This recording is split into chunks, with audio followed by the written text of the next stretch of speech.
Hey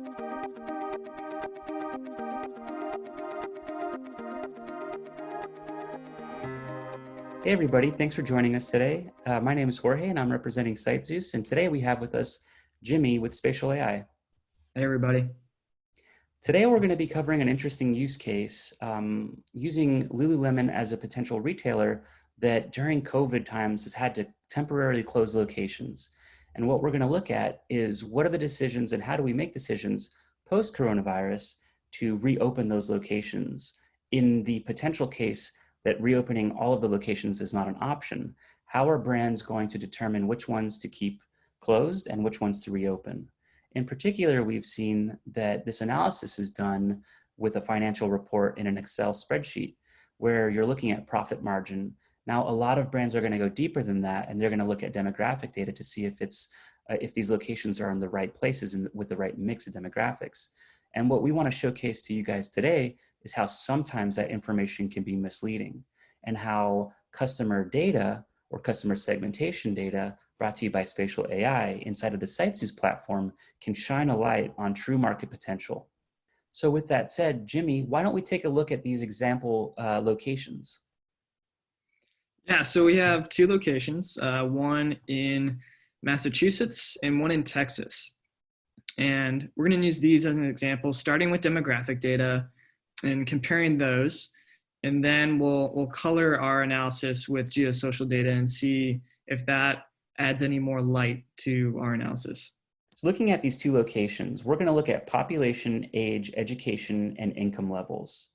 For our first location in Massachusetts, population is at a 3-mile radius, we've got 49,000.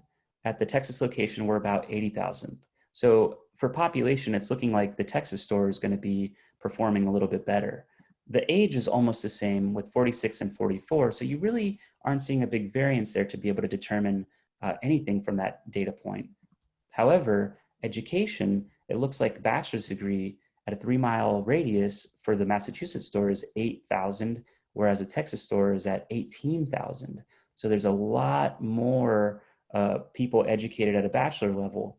And looking at income for the Massachusetts location, it's looking like 88,000 is the average income, whereas the Texas one is shining at 141,000. So seemingly, our Texas store would be a better fit for a brand like Lululemon based off of pure demographics. So now let's jump into customer segmentation data to determine if this analysis is matching up to what our customers' interests and behaviors are.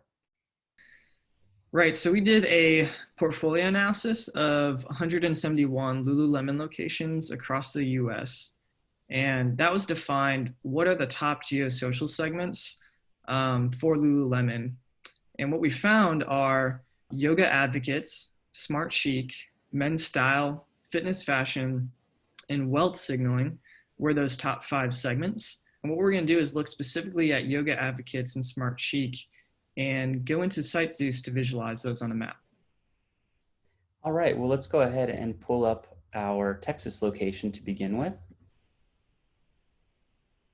And let's look at yoga advocates.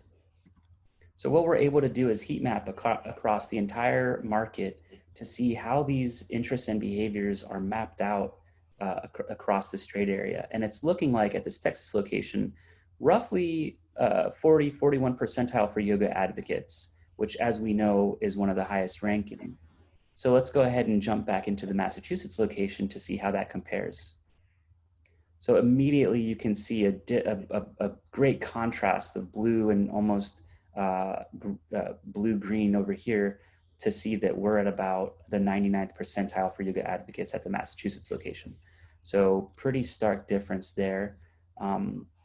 Let's also look at Smart Chic to see where that lands. So right now we're still at our Massachusetts location. And again, we're seeing a blue pocket of this interest and behavior coming through roughly at the 100th percentile, even directly around. So there seems to be a lot of interest and conversation around Smart Chic in this area. Now to jump back to our Texas location to see how this compares, we're gonna map that out here as well. And it's looking like we're missing the mark. There's a lot of blue around this location indicating high volume conversations and interests and behaviors for Smart Chic, but not directly around this location, where we're looking at around the 31st percentile. Jimmy, what is this telling us?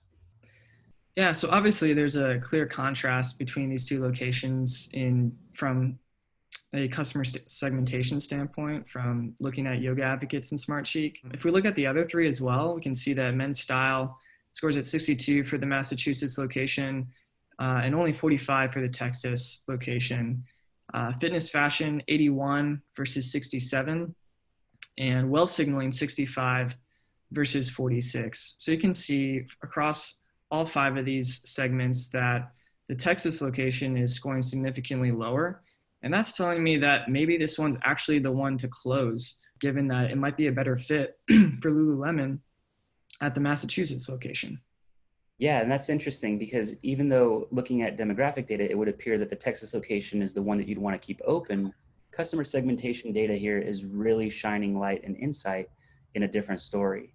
And looking at a portfolio analysis, especially during COVID and considering which locations to open or reopen, customer segmentation data plays a really big role in identifying some really key factors in that decision-making process.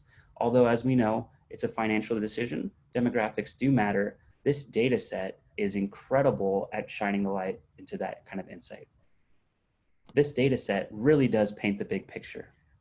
Jimmy, thank you so much for joining us today for this use case video around closure analysis for retailers just like Lululemon. Yeah, thanks, Jorge. Good to be here.